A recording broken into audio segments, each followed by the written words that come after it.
Hello guys, moi c'est Mike Constant. Bienvenue encore sur ma chaîne YouTube. Dans cette vidéo, on va parler je vais vous parler comment bien comprendre les pips sur le Forex. Allez, let's go!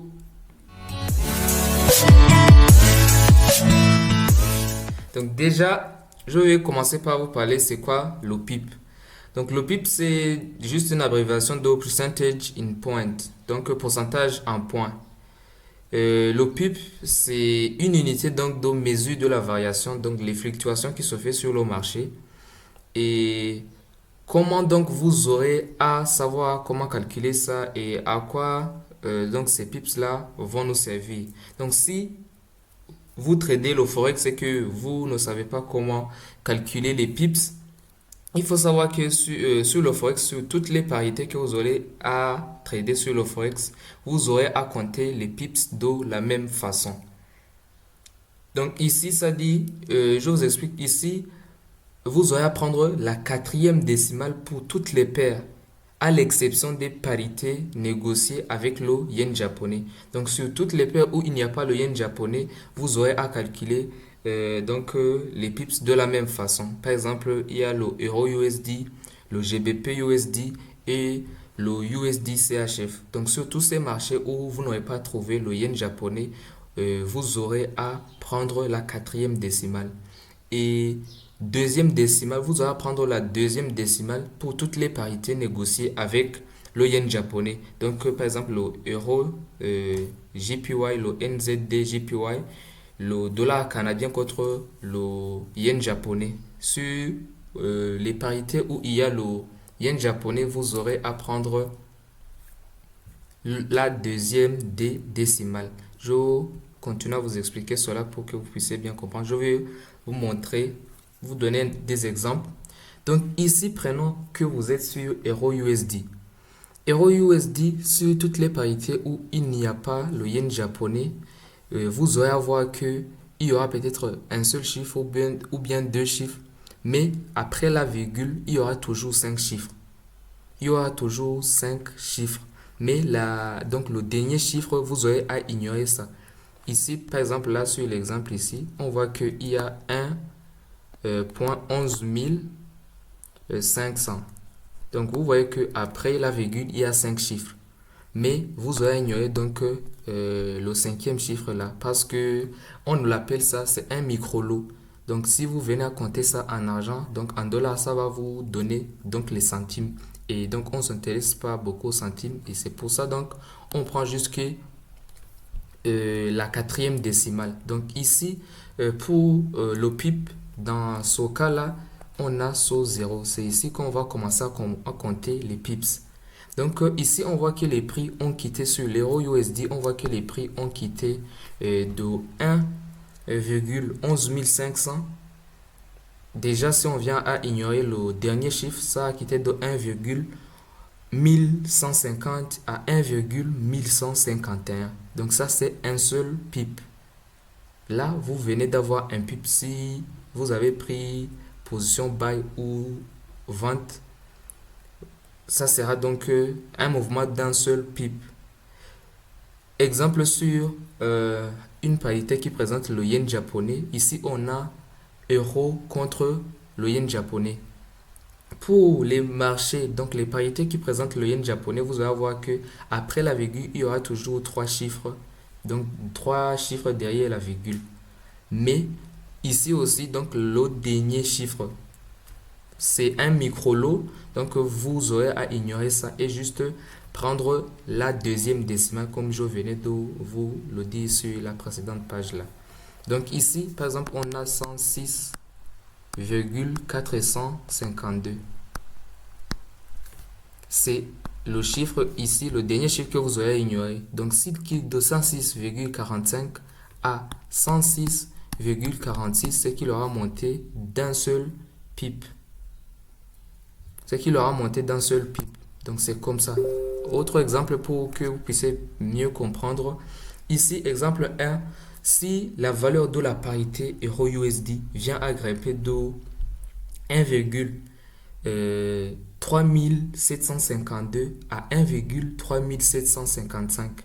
Donc vous comprenez que vous prenez 3000 752 moins 3755.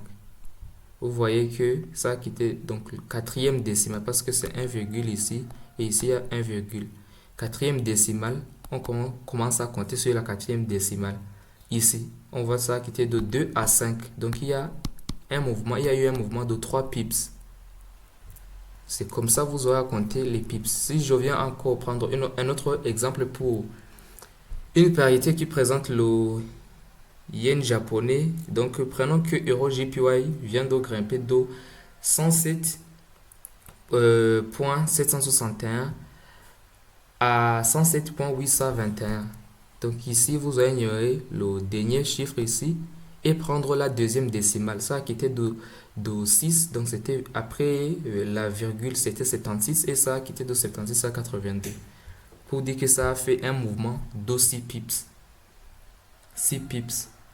Et donc c'est important donc de savoir compter ces pips. Vous pouvez donc les compter pour savoir donc combien de profit avez-vous fait sur une transaction, donc une position que vous avez eu à prendre et savoir donc les profits en pips. Et en sachant les pips, vous pouvez bien compter directement donc les dollars que vous allez gagner. Si vous voulez prendre par exemple une opportunité que vous visez 50 pips, vous allez savoir à l'avance avec ce lot, je vais gagner sur ce trade, je vais gagner ça. Ou bien si vous venez à placer un SL, vous visez un SL exemple de 50 pips comme ça, vous aurez à savoir que ce SL avec ce lot que vous allez prendre, ça va vous donner et ça va vous prendre tel dollar. Et ça va vous aider donc à savoir bien à l'avance ou bien si vous avez déjà pris position, combien de dollars vous allez pouvoir chercher sur l'OTP ou bien que vous allez risquer sur votre trade.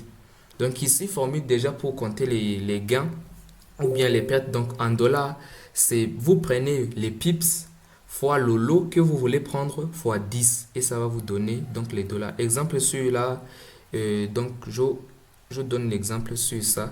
Ça, prenons le premier, donc le premier exemple là, Euro USD. Les prix ont donné un mouvement de 3 pips, n'est-ce pas?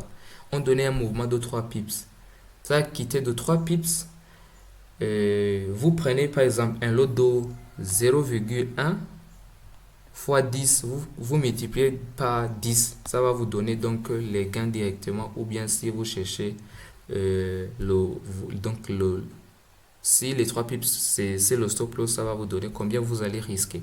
Donc c'est comme ça, vous allez pouvoir calculer les pips. S'il y a quelqu'un qui n'a pas compris comment calculer ces pips là, je vous donne d'autres exemples. Ici, on a le USD CHF. Prenons le prix d'entrée où vous avez pris position ou bien là où vous cherchez à prendre position. Peut-être c'est en buy limit ou en sell limit. Et c'est à 0,93 172. Comme j'ai dit, le dernier chiffre là, vous allez ignorer ça. Le dernier chiffre ici, dans notre cas, c'est le 2. N'est-ce pas? Si le prix vient à quitter de 0,9317 à 0,9322 ici, c'est qu'il aura monté de 5 pips.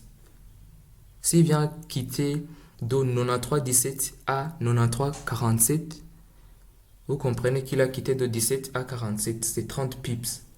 Et vous voyez un mouvement de 30 pips, vous voulez savoir combien de dollars vous allez gagner. Il suffit juste de prendre les 30 pips fois le lot fois 10 et ça va vous donner donc en dollars sur la position là. Si les prix viennent de quitter de 93,17 à 92,80, donc 87 là, ça va vous donner combien? Un mouvement de 30 pips. Donc ça aura descendu de 30 pips. Là, ça a augmenté de 5 pips ici, augmentation de 30 pips ici. Donc il y a eu donc ça que c'est que ça a baissé de 30 pips. Si ça vient d'augmenter de 100 pips ici, c'est 0,9317 à 94,17. Donc 100 pips comme ça, vous voyez que si vous trouvez c'est ici 1 et 4. Donc, c'est pour ça là, ça donne 100 pips, un mouvement d'eau de 100 pips. Donc là, c'est sur une parité qui ne présente pas le yen japonais.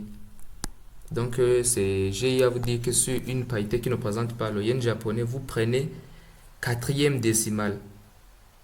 Pour une parité qui présente le yen japonais, on sait qu'on prend la deuxième décimale. Ici, on est sur le GBP JPY qui est à 155 530. Vous ignorez le dernier chiffre parce que c'est un micro-lot.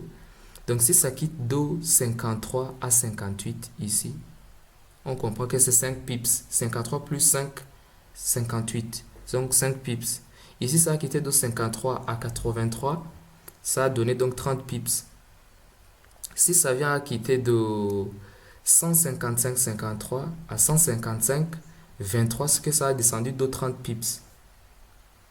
Parce que ça a quitté de 53 moins 23. On voit que c'est 30 pips. N'est-ce pas? Si ça vient de monter de 100 pips, c'est que ici il y a 0,01 et ça va être 156,53. C'est ici, donc ça donne 100 pips. Donc c'est comme ça, vous allez compter les pips sur le Forex. Donc c'est un peu ça. Je voulais vous partager comment calculer, donc comment comprendre la façon dont on compte les pips sur le Forex. C'est comme ça sur toutes les parités qui ne présentent pas le yen japonais et sur les parités qui présentent les yens japonais. C'est comme ça que vous allez compter sur les pips sur toutes les parités qui se présentent donc sur le Forex. Donc, c'était Michael Stan, l'assassin des indices synthétiques. Merci de vous abonner, de liker, de partager la vidéo. Comme je le dis souvent, la rentabilité pour tous. Envahissons le marché ensemble. Peace!